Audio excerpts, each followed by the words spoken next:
Hello kids. So let us start with energy now. तो energy को हम कैसे डिफाइन करेंगे बच्चों? हम डिफाइन इसे ये करेंगे, the capacity of the body to do work is called energy of the body. बराबर, the capacity of the body to do work is called the energy of the body. बराबर। तो body कितना काम कर सकता है, ये चीज़ डिपेंड करेगा कि बॉडी के पास कितना एनर्जी है। बॉडी उतना ही काम करेगा जितना बॉडी के पास एनर्जी है। इसीलिए हम ये भी बात कहते हैं भाई कि जो एनर्जी ऑफ द बॉडी है ना, बराबर, वो कहीं ना कहीं वर्क को इक्वल है। बराबर। तो एनर्जी ऑफ द बॉडी, ये तो दोनों बातें जो है ये न्यूमेरिकली इक्वल है। ठीक है। तो कई बार हम एनर्जी को वर्क भी कह सकते हैं, इसमें कोई प्रॉब्लम नहीं है।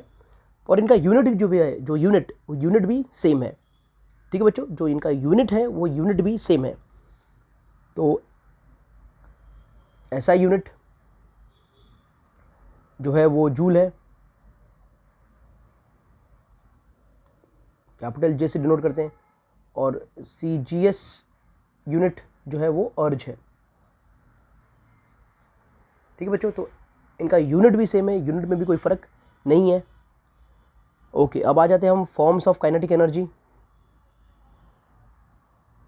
तो बहुत सारे फॉर्म्स में है काइनेटिक एनर्जी, या फिर एनर्जी, काइनेटिक एनर्जी नहीं आते अभी, फॉर्म्स ऑफ एनर्जी पे आते। तो पहले फॉर्म्स ऑफ एनर्जी की बात कर ले तो आपको पता है, एनर्जी पोटेंशियल एनर्जी हो सकता है, काइनेटिक एनर्जी हो सकता है, हीट एनर्जी हो सकता है, केमिकल एनर्जी हो सकता है, इलेक्ट्रिकल एनर्जी हो सकता है, लाइट एनर्जी हो सकता है। तो ये सारी बातें जो हैं ये फॉर्म्स ऑफ एनर्जी, एनर्जी के फॉर्म्स है बच्चों। यहाँ पर जो हम करने वाले हैं बच्चों, यहाँ पर एनर्जी का जो हम फॉर्म करने वाले हैं वो दो फॉर्म है। एक है हमारा काइनेटिक एनर्जी और दूसरा है हमारा पोटेंशियल एनर्जी। ठीक है बच्चों, तो एक एक बातों को जाकर समझते कि काइनेटिक एनर्जी क्या है। बराबर।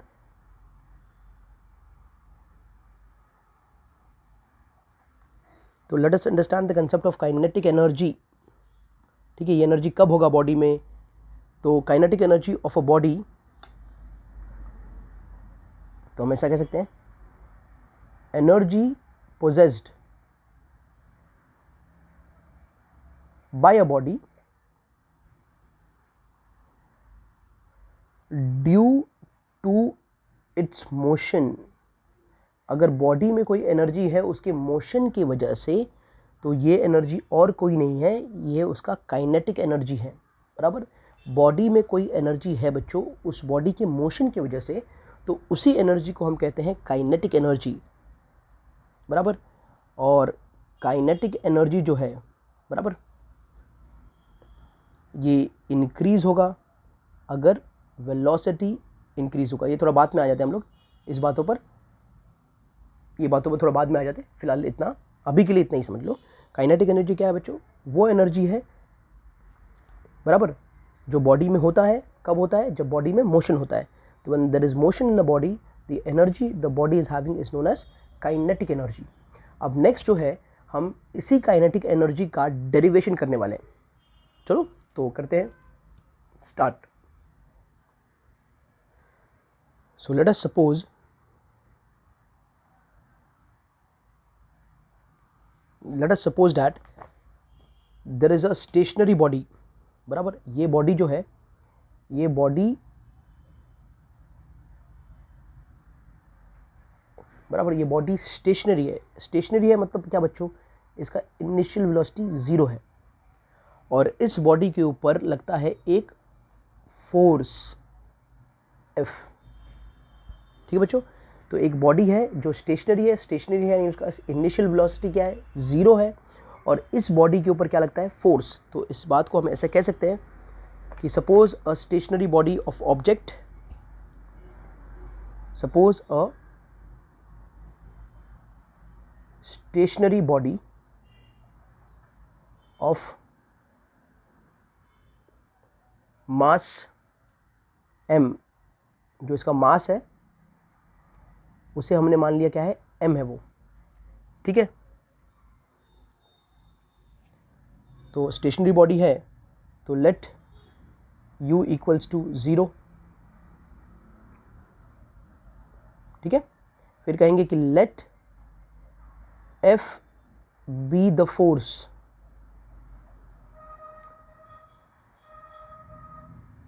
Applied on the body. तो इस बॉडी के ऊपर क्या आता है बच्चों, एक फोर्स आता है, बराबर। कौन है फोर्स, वो एफ। और उस फोर्स की वजह से ये जो बॉडी पहले रेस्ट पर था, वही बॉडी वेलोसिटी v से लगता है चलने, बराबर, ठीक है। वेलोसिटी v से लगता है चलने। तो बॉडी में क्या आएगा, बॉडी में पहले 0 पर था, रेस्ट पर था, बाद में उसमें एक वेलोसिटी आ गया, यानी क्या हुआ, change in velocity. Change in velocity will give rise to what बच्चों, it will give rise to acceleration. Okay, तो let F be the force applied on the body, so this generates an acceleration.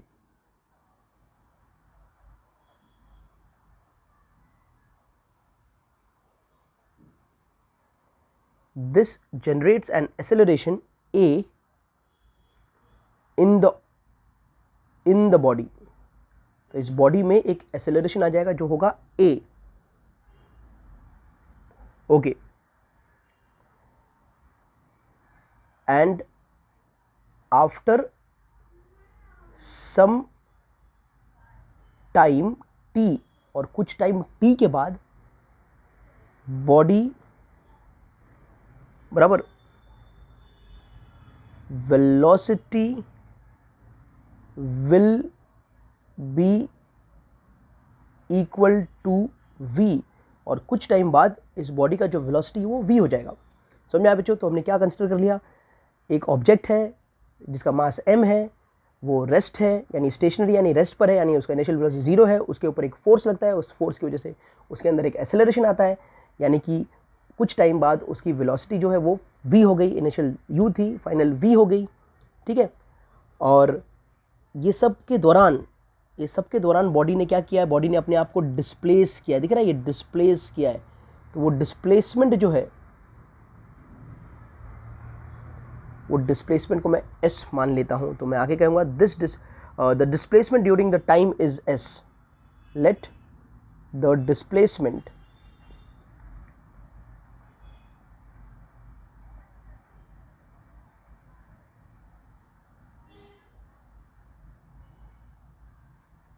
B s। Let the displacement during the time be s। तो जब body में displacement होगा बच्चों, बराबर ना, तो क्या हो रहा है बॉडी में, बॉडी के ऊपर क्या हो गया, वर्क हो गया। देखो, बॉडी पे फोर्स आ गया, बॉडी में डिस्प्लेसमेंट है, यानी बॉडी में क्या हो गया, वर्क हो गया। So the work done on the object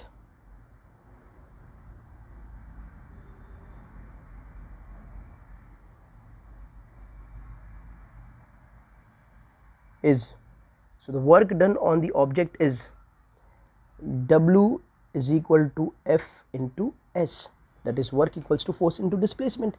यही तो होगा work, isn't it?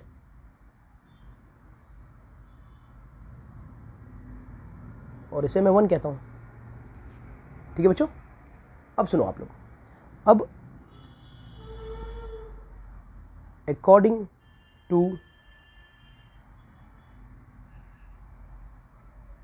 Newton second law of motion,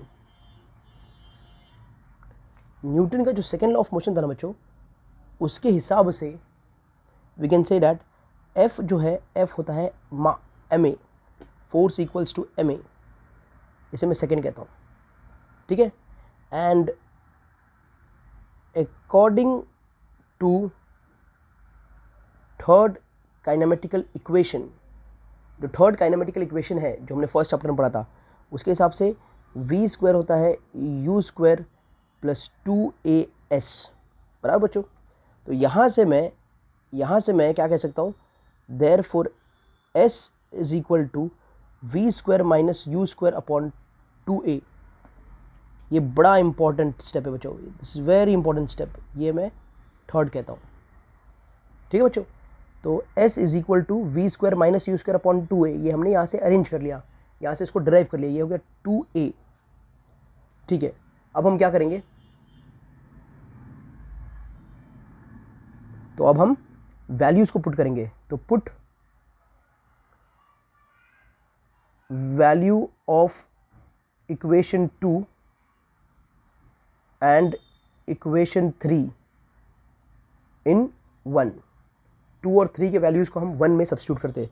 तो 1 क्या है हमारा 1 जो है W is equal to F into s है, ये अपना 1 है। अब 2 क्या है, तो W इज इक्वल टू 2 क्या है, F is equal to M है, तो ये वाला जो F है इसकी जगह आ जाएगा M है, इंटू ये वाला जो S है इसकी जगह आ जाएगा V square minus U square upon 2A। अब क्लियर हो गया बच्चों क्या कि ये A और A कैंसिल हो गया, तो W इज इक्वल टू ये 2 को बाहर ले लूँ और ऊपर से 1 ले लूँ तो ये हाफ हो जाएगा। इधर क्या बचा, M बचा, और अंदर क्या बचा, V square minus U square. तो ये वर्क डन हो गया बराबर। इनिशियल वेलोसिटी याद करो बच्चों, U क्या था, 0 था, तो इसकी जगह अगर मैंने 0 ले लिया तो हमारा क्या हो जाएगा, W is equal to half MV square. So this is the formula for work done is equal to half MV square. But अब आपको एक बात याद रखना है बराबर, अकॉर्डिंग टू डैट। तो बच्चों अब जो हमारा काइनेटिक एनर्जी है, देखो वर्क डन कितना आया, वर्क डन हमारा आ गया W equals to half MV square, correct. अब यहाँ से हमारा काइनेटिक एनर्जी ढूंढ लेते हैं हम लोग। तो अब ये बात याद रखो आप कि kinetic energy of a body moving with certain velocity बराबर। तो किसी भी बॉडी का काइनेटिक एनर्जी जो किसी वेलोसिटी से मूव कर रहा है is nothing but work done on it to make it acquire that velocity. तो जितना काम होगा उस ऑब्जेक्ट के ऊपर ताकि वो वेलोसिटी, वो काइनेटिक एनर्जी वो पा जाए बराबर, या वो वेलोसिटी पा जाए, वही होता है हमारा क्या, काइनेटिक एनर्जी। तो किसी भी बॉडी पर अगर ये बॉडी पर वर्क हो रहा है ताकि इसे कोई सर्टेन वेलोसिटी मिल जाए बराबर, तो इसकी काइनेटिक एनर्जी क्या होगी, the work done on it. तो मैंने पहले ही कहा था बच्चों कि एनर्जी जो है और वर्क जो है वो सेम है, स्पेशली हम किसकी बात करें, काइनेटिक एनर्जी की, जहाँ पर काइनेटिक एनर्जी होगा। तो kinetic energy of the body बराबर moving with certain velocity is equal to work done on it to acquire that velocity. तो हम ये कहेंगे भाई therefore kinetic energy is equal to work done. तो kinetic energy is equal to work done कितना था, half MV square. तो ये हो गया अपना डेरिवेशन काइनेटिक एनर्जी का, which is moving with velocity V। तो यहाँ से क्या मालूम पड़ा भाई, काइनेटिक एनर्जी जो है वो directly proportional to mass of body, यानी अगर मास ऑफ बॉडी बढ़ा तो काइनेटिक एनर्जी बढ़ जाएगा, और जो काइनेटिक एनर्जी है वो है डायरेक्टली प्रोपोर्शनल टू वेलोसिटी का स्क्वायर। अगर वेलोसिटी बढ़ा तो उसके स्क्वायर के हिसाब से बढ़ेगा वो चीज़। तो इसके हिसाब से हम एक फॉर्मूला भी बना सकते हैं कि kinetic energy new upon kinetic energy old is nothing but V new upon V old the whole square, velocity new upon velocity old the whole square. तो कहीं पर अगर ये फॉर्मूला काम आए बच्चों तो आप इसका इस्तेमाल कर सकते हो, ठीक है। अगर सिर्फ ये फॉर्मूला कब यूज़ करेंगे, when only velocity of body changes, ठीक है। जब वेलोसिटी के साथ साथ सिर्फ जो अगर मास चेंज हुआ तो kinetic energy new upon kinetic energy old is equal to mass new upon mass old, ठीक है। ये कब यूज़ करेंगे, when only mass of body changes.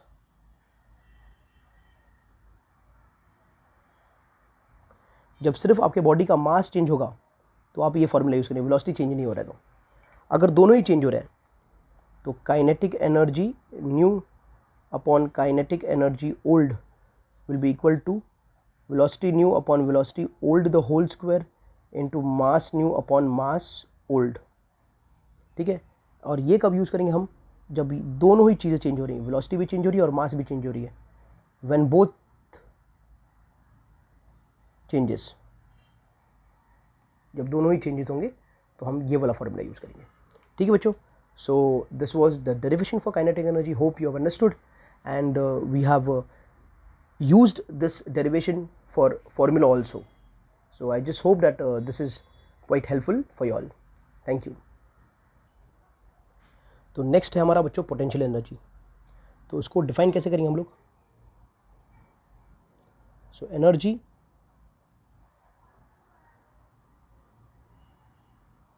possessed by a body due to its position.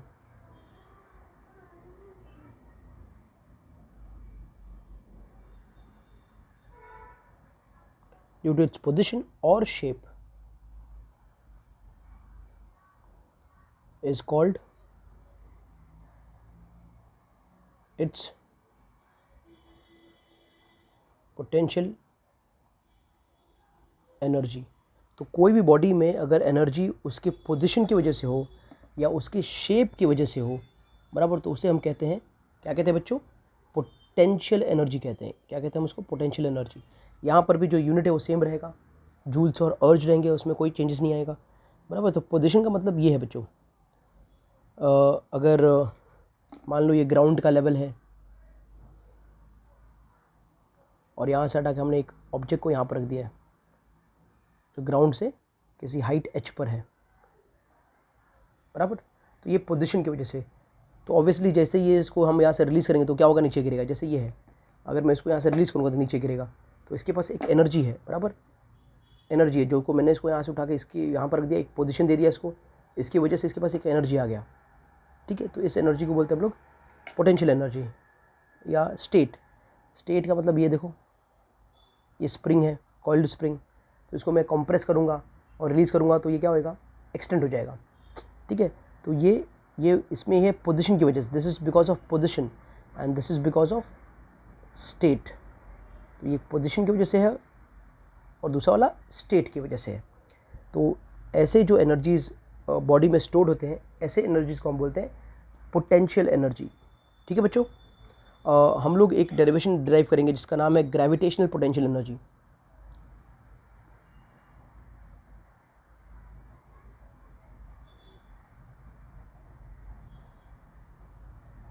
ये वाला जो केस है वो ग्रेविटेशनल पोटेंशियल एनर्जी का है. ठीक है बच्चों, तो इसको हम लोग थोड़ा डिराइव करेंगे, इसका फॉर्मूला डिराइव करेंगे ग्रेविटेशनल पोटेंशियल एनर्जी का. तो ऐसा मान लिया जाए कि ये ग्राउंड है, ठीक है, यहाँ पर एक ऑब्जेक्ट था, इस ऑब्जेक्ट को हमने यहाँ से उठा के ये पोजीशन पर रख दिया. वही ऑब्जेक्ट उठा के यहाँ से यहाँ रख दिया. ऑब्जेक्ट का मास m था, यहाँ पर भी उसका मास m था. ठीक है, और इसको हमने एक पोजीशन दे दिया ना, यानी कितना, हाइट h पर इसको हमने बिठा दिया ये ऑब्जेक्ट को. तो क्या कह सकते हैं? When an object is raised through a height,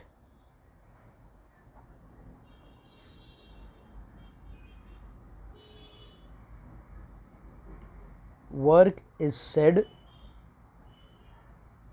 to be done on it against gravity. तो कोई भी बॉडी को अगर मैं उठा के किसी हाइट पर रख रहा हूँ तो उस बॉडी पर क्या हो रहा है बच्चों? फोर्स अप्लाई हो रहा है और उसमें डिस्प्लेसमेंट भी आ रहा है. तो this will give rise to work. तो work is set to be done on it. और किसके अगेंस्ट ये वर्क हो रहा है? ये ग्रेविटी के अगेंस्ट वर्क हो रहा है. ठीक है, द एनर्जी पोजेस्ड, अब the energy possessed by such an object, such an body, by such an object is called gravitational potential energy. इसी एनर्जी को हम बोलते हैं ग्रेविटेशनल पोटेंशियल एनर्जी, बराबर.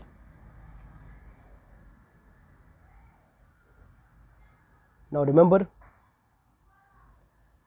gravitational potential energy will be nothing but equals to work done on raising the body from ground